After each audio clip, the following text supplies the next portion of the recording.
Assalamualaikum warahmatullahi wabarakatuh.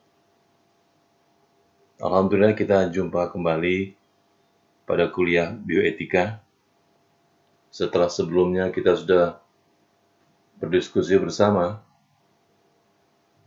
yang berkaitan dengan menggunakan hewan dalam penelitian atau pendidikan, maka hari ini kita bicara tentang prinsip etis atau prinsip etik untuk penelitian biomedis dengan melibatkan subjek penelitian. Pembahasan kali ini cukup singkat karena yang dibahas ada poin-poin pentingnya saja. Tidak semua slide kita bahas. Kalian bisa membacanya sendiri. Intinya adalah hari ini kita akan bicara soal tinjauan umum atau pedoman internasional. Setelah Perang Dunia Kedua selesai, bangsa-bangsa yang terlibat dalam Perang Dunia tersebut mencoba duduk bersama membicarakan dampak-dampak yang ditimbulkan oleh perang tersebut. Mereka belajar dari pengalaman, belajar dari fakta, kekejaman yang ditimbulkan, dampak yang ditimbulkan dalam percobaan Nazi dan Nuremberg. Yang kedua, belajar dari adanya studi hepatitis, ya, dari infeksi hepatitis pada anak-anak yang memiliki keterbelakangan mental. Kemudian belajar juga tentang perjalanan sifilis pada orang negro yang tidak diobati, walaupun penisilin sudah ditemukan pada saat itu. Mereka mau melihat bagaimana kalau kita tidak memberikan antibiotikanya. Untuk itu dikenal adanya Nuremberg Code. Nah, isinya adalah berkaitan dengan informed consent. Dalam bahasa Indonesia diterjemahkan sebagai persetujuan tindakan medik. Intinya adalah bahwa dia yang terlibat dalam subjek penelitian harus pada usia dewasa untuk menentukan sikapnya. Dia harus punya kapasitas hukumnya untuk memberikan persetujuan. Kemudian berikutnya melibatkan free will, pilihan bebasnya. Ya, jadi orang itu punya pada posisi yang bebas tanpa intervensi dari unsur kekuatan. Yang ketiga, yang bersangkutan harus cukup pengetahuannya dan pemahaman tentang penelitian itu. Jadi ia harus memiliki pengetahuan dan pemahaman yang memadai. Adapun unsur-unsur informed consent yang dimaksud adalah yang pertama, adanya keterbukaan atau terbuka. Yang kedua, pemahaman komprehensif. Yang ketiga, kerelaan. Yang keempat, kompetensi. Yang dimaksud dengan terbuka di sini bahwa secara umum terbuka dalam hal informasi. Status medis pasien termasuk kemungkinan jika tidak ada pengobatan yang tersedia harus diberitahu. Kemudian prosedurnya bagaimana, caranya bagaimana, kalaupun ada alternatif bagaimana alternatif yang tersedia. Selanjutnya, berikan pemikiran tentang mengantisipasi risiko yang mungkin. Kemudian manfaat yang diperoleh seperti apa. Dan kemudian minta pendapat profesional. Sehingga kita seringkali mendengar istilah second opinion atau third opinion. Kemudian pemahaman. Untuk memberikan pemahaman kepada subjek penelitian, harus menggunakan bahasa yang dimengerti oleh subjek. Kalau subjek itu orang awam misalnya, gunakan bahasa yang awam, bahasa sederhana sekali. Kemudian ketika memberikan pemahaman terhadap unsur-unsur ini, tujuannya harus mengedukasi, ya, sehingga ketika yang bersangkutan menyetujuinya, memang benar-benar menyetujui, bukan karena keterpaksaannya.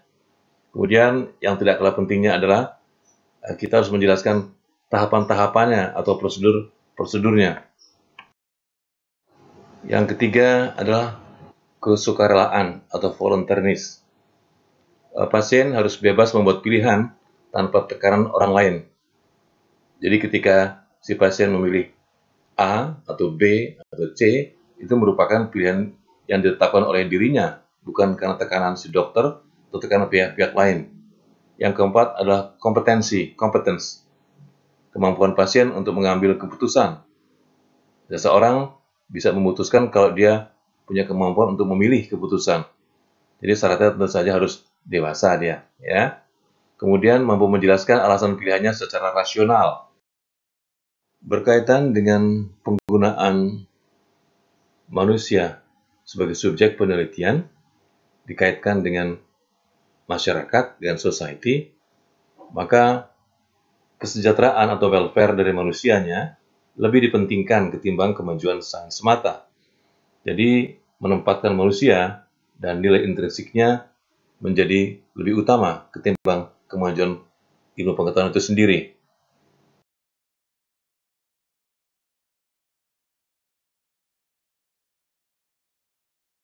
Bagaimana kalau penelitian tadi melibatkan individu-individu yang rentan, seperti orang tua, kanak-kanak, atau difabel? Jawabannya adalah tidak apa-apa, ya, tidak dilarang. Tapi bila tidak urgen sekali, sebaiknya juga tidak disertakan. Berikutnya adalah wanita hamil, embrio, dan fetus manusia mendapat perlindungan yang khusus. Pastikan secara moral tidak ada bahaya yang akan dialami oleh fetus. Tentu saja, iya tidaknya itu tergantung kepada persetujuan sang ibunya. Oke.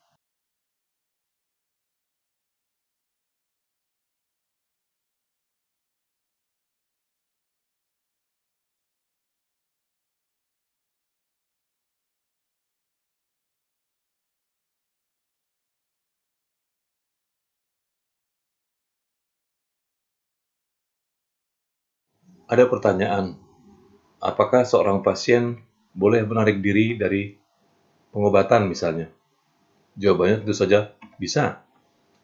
Pasien punya hak untuk menolak atau menarik diri dari perawatan sejauh diizinkan oleh hukum, ya, dilindungi oleh hukum, dan untuk diberitahu tentang konsekuensi medik dari tindakannya.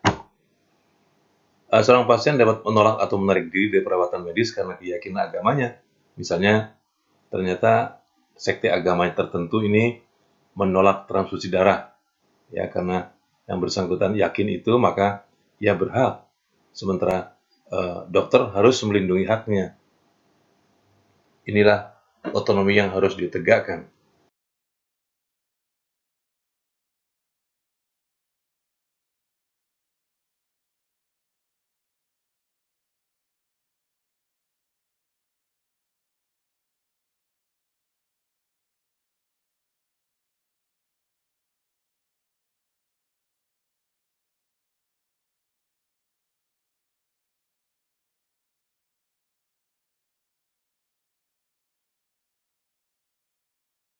Bagaimana sebuah keburukan dapat dihindari dalam sebuah penelitian? Jawabannya adalah sebuah penelitian atau eksperimen hanya boleh dilakukan oleh mereka yang punya kualifikasi ilmiah yang memadai. Ya, subjek manusia harus bebas untuk mencegah atau mengakhiri eksperimen. Kemudian langkah berikutnya, segera hentikan percobaan pada tahap apapun jika kelanjutan percobaannya cenderung punya cedera atau menimbulkan cacat atau kematian. Bagaimana cara kita menghindari keburukan, munculnya keburukan?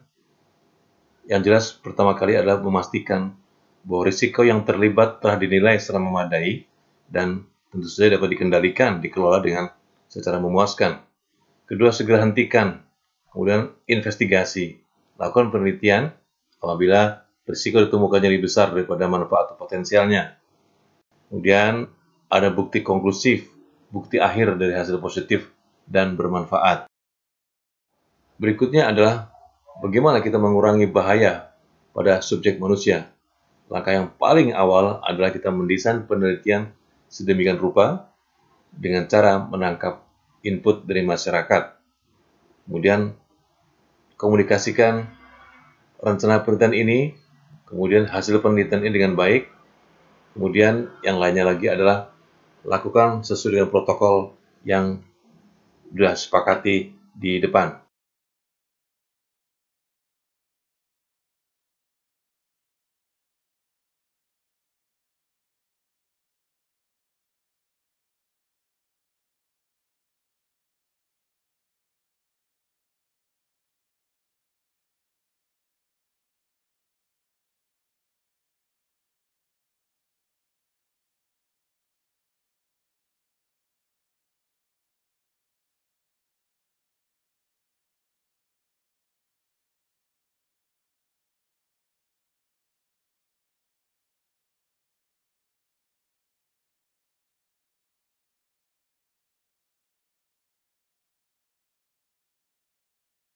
hasil riset genetika ini lebih ketat, lebih rigid, karena melibatkan privasi, melibatkan secrecy atau kerahasiaan, dan juga melibatkan integritas dari pasien. Yang pertama, kita harus menghormati privasi subjek, harus menjamin kerahasiaan informasi pasien, dan meminimalkan dampak penelitian pada integritas fisik dan mental subjek. Karena informasi genetik seseorang itu dapat mencerminkan keadaan-keadaan si pasien yang akan datang, ya, sehingga informasi ini begitu sensitif. Mengenai catatan medis dan catatan biologi, ini tetap harus dijaga karena berkaitan dengan prinsip yang paling awal, yaitu otonomi pasien. Ini harus dipertahankan untuk tetap dihargai. Seperti kita ketahui bahwa data genetika manusia begitu penting dan berharga. Untuk itu, orang sering mengatakan bahwa data genetika seseorang sifatnya rahasia. Selanjutnya, disitulah letaknya otonomi berfungsi. Seseorang tidak bisa melihat data genetika orang lain. Orang lain baru bisa memberitahu data genetikanya bila penting dan diminta oleh pihak-pihak yang lebih berkompeten. Dalam ini misalnya dokter yang menanganinya. Untuk itu, pembahasan tentang genetika akan diberikan pada meeting-meeting berikutnya dalam judul The Human Genome Project.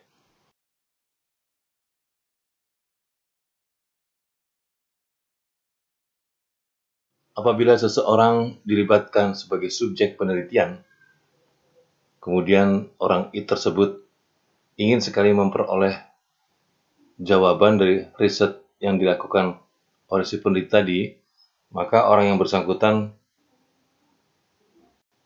dapat menggunakan haknya untuk minta diperlihatkan hasil penelitiannya. Kalaupun tidak, ya tidak apa-apa, memang itu haknya si subjek penelitian.